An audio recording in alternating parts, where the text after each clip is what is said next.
May I add my welcome to that of Jim and Susie's. Great. I've got a few things in my bag here. And I want you to tell me, if you can, what connects them. Okay? Let's see what I've got. I have a roll of duct tape. Okay? Roll of duct tape.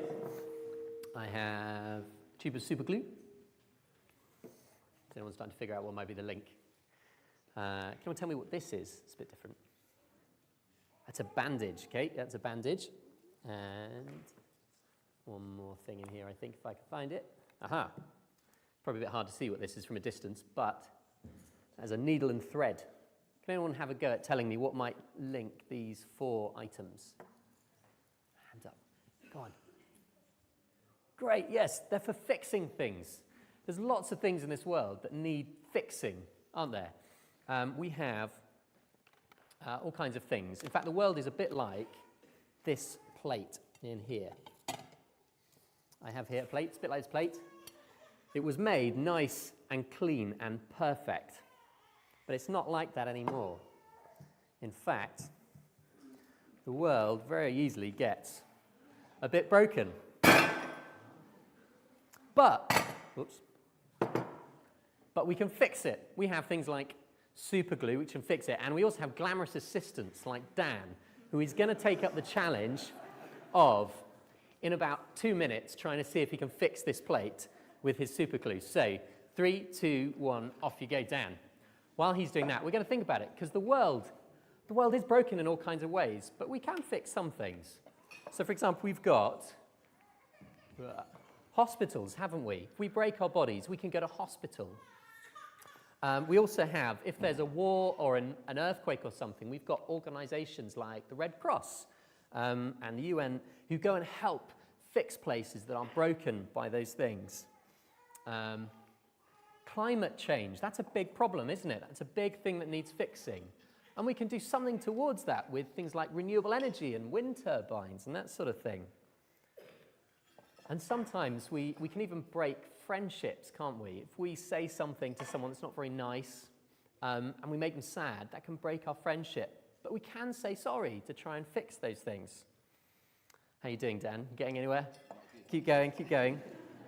The problem is, as we saw earlier, often when we fix things, they're not quite as good as they were when they were new, right? So when we go to hospital, did you know most people who come out of hospital don't come out as well as they were before they got sick? We come out needing new medication. Maybe we start needing a walking stick or something else to help us afterwards. Even where we can rebuild places that have been destroyed, we can't often replace the trauma. We can't bring back someone who sadly died after an event like a war.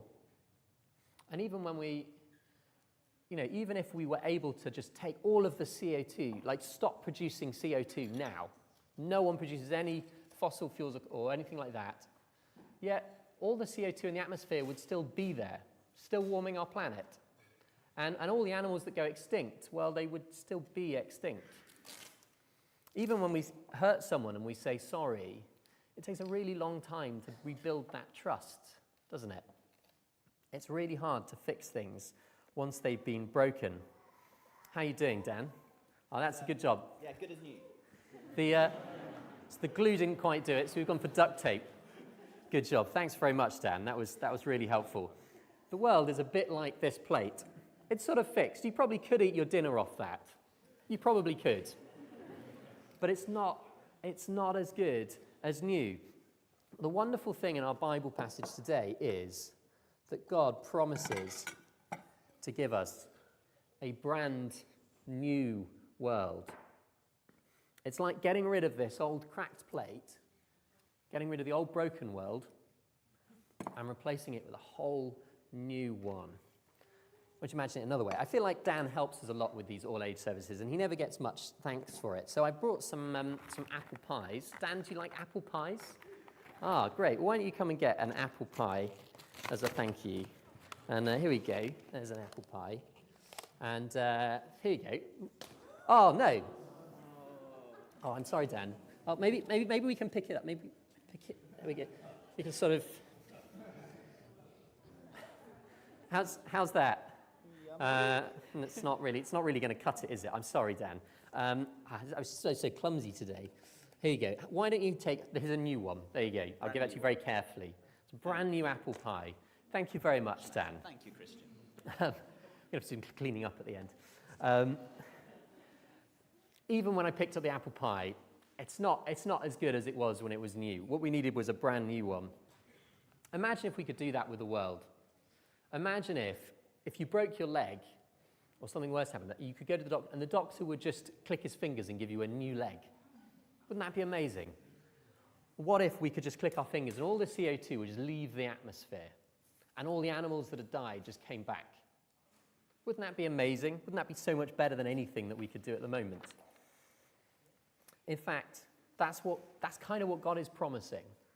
God is promising a brand new heavens and a brand new earth where we won't just fix the problems that we have, but we will start again. In fact, we're so good. We look at verse 17 in our Bibles. God says, "The former things will not be remembered, nor will they come to mind." So he's not saying that we're all going to lose our memories and kind of forget stuff. He's saying it's a bit like when you're on half term, right? Everyone, all the kids here, you've been on half term this week. Has anyone done anything fun? Who's done something fun this week and wants to share? Have anyone been anywhere? Go on, Belle. What have you been doing?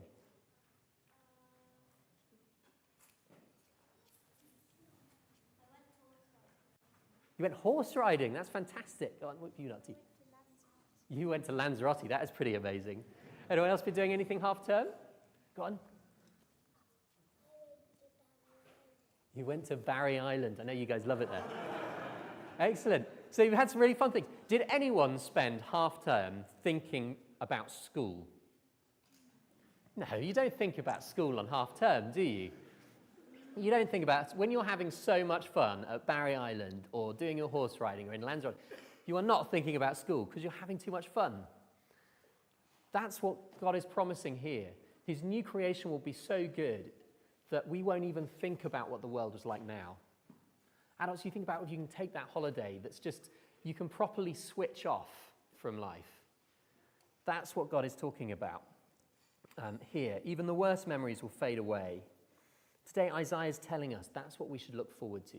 We should look forward to God's brand new creation because it will be so much better than now. We need to imagine it. We need to think about it. We need to talk about it and take it in because that's where our hope is.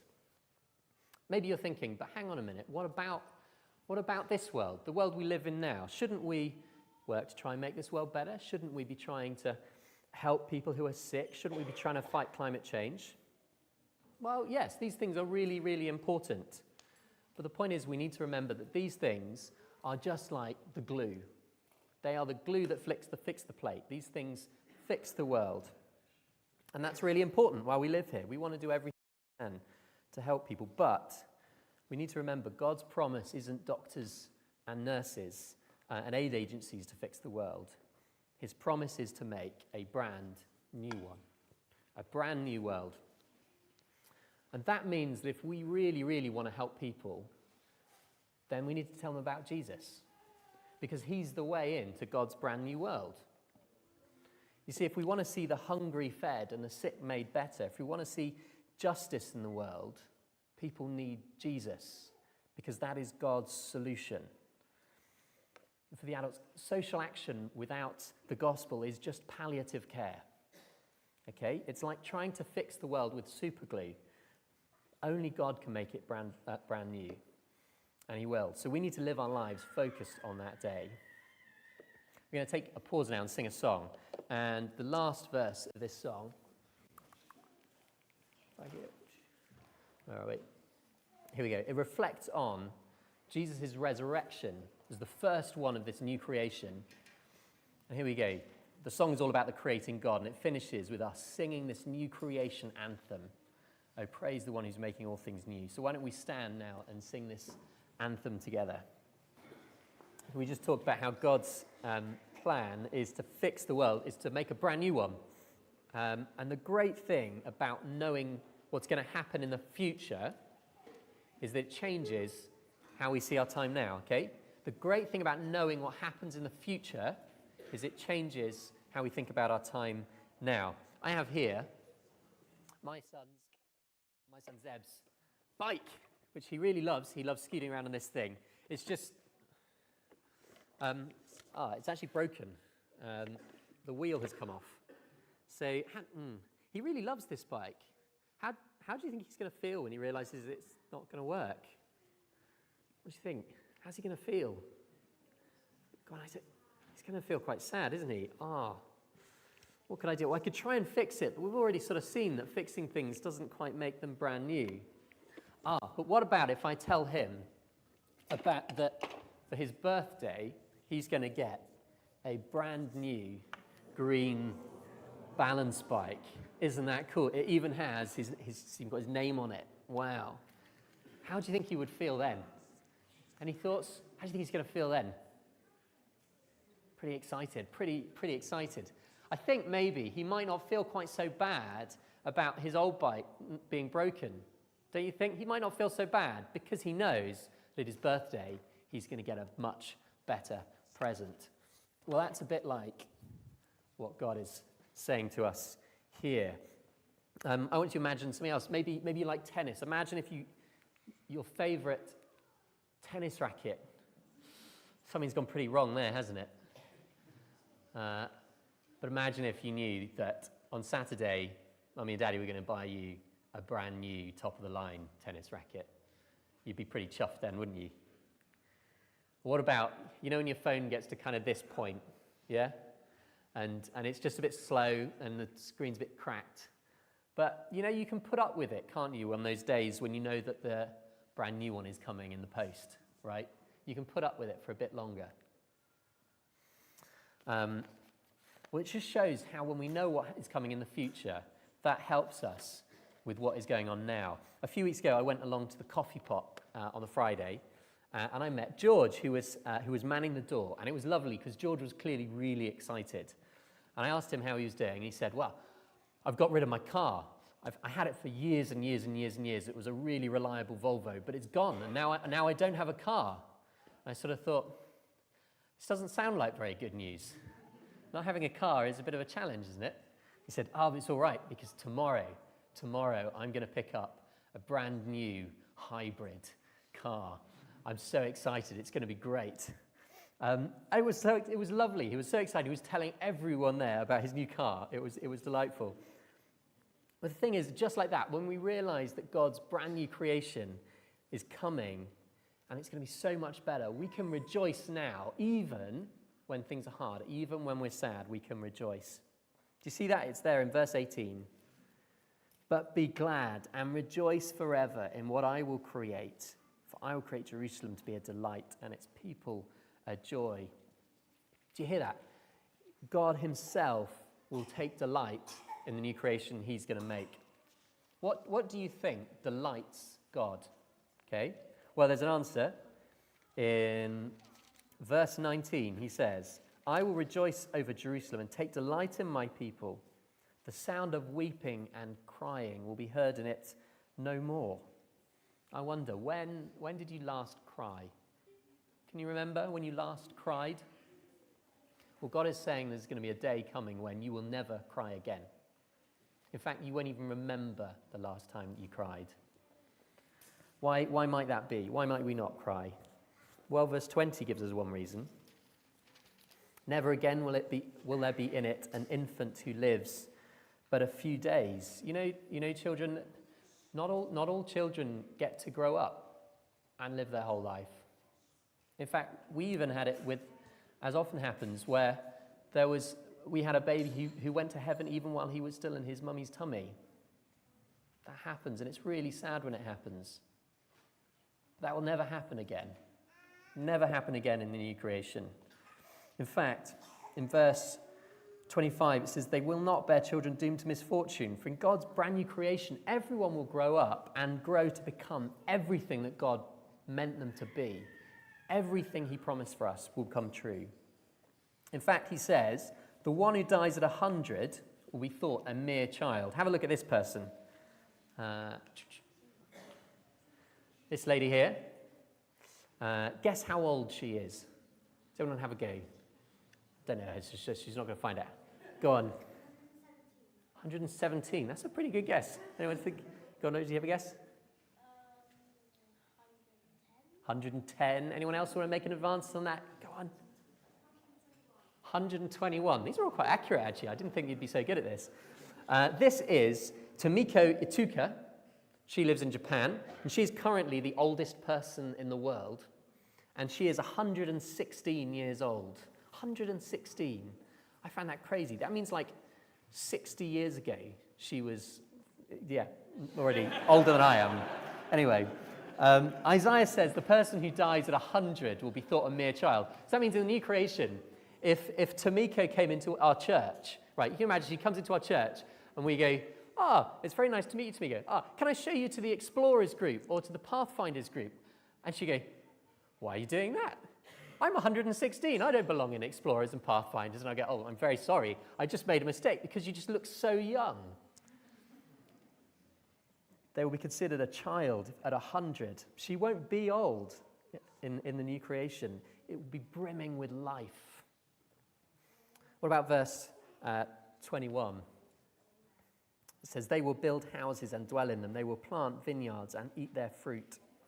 Have you ever eaten a plate of food that you've grown yourself? I've tried to, but the slugs usually get there first.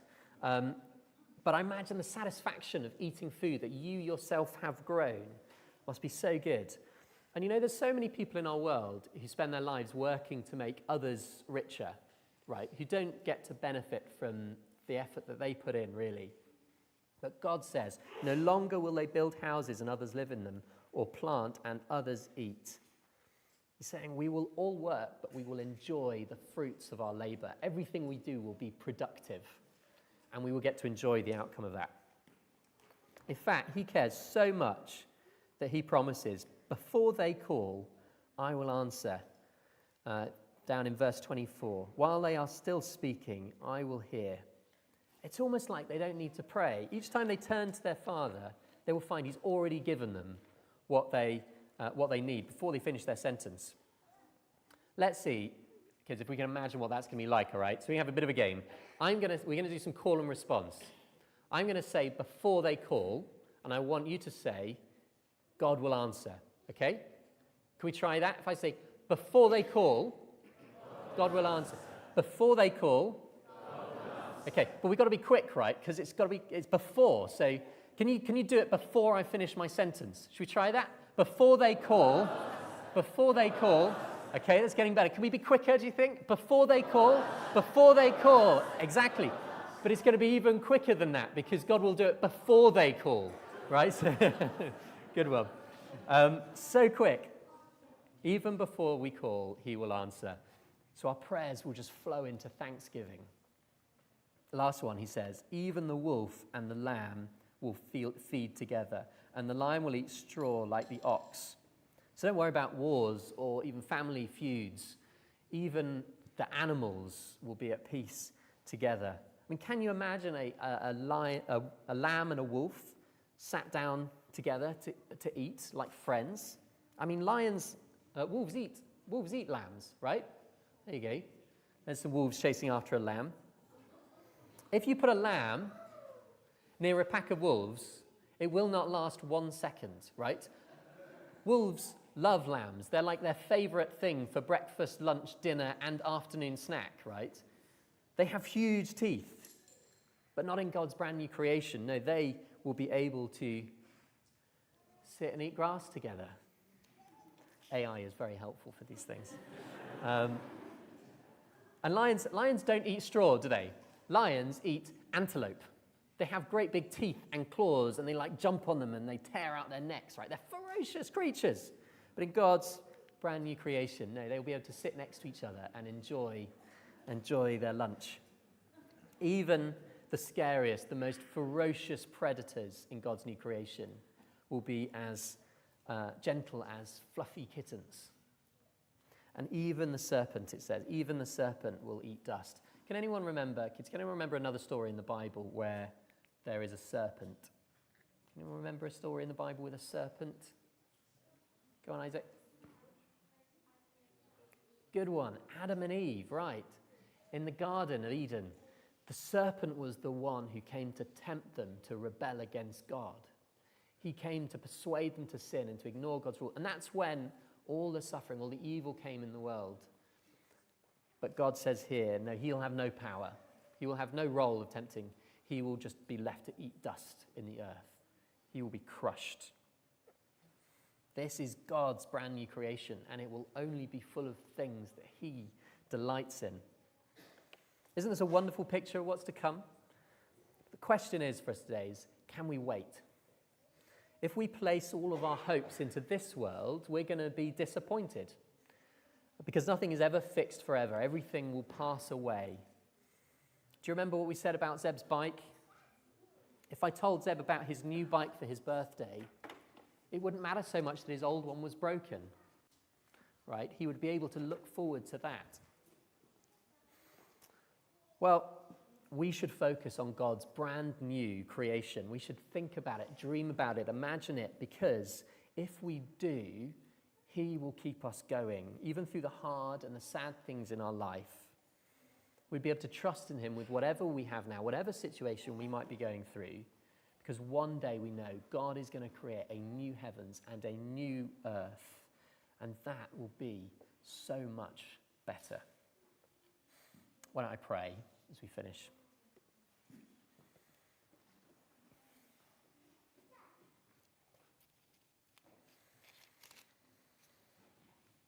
See, I will create new heavens and a new earth. The former things will not be remembered, nor will they come to mind. And Lord, we come to you because actually there is so much in this world that we are dissatisfied with. And Lord, you call us to hope for more.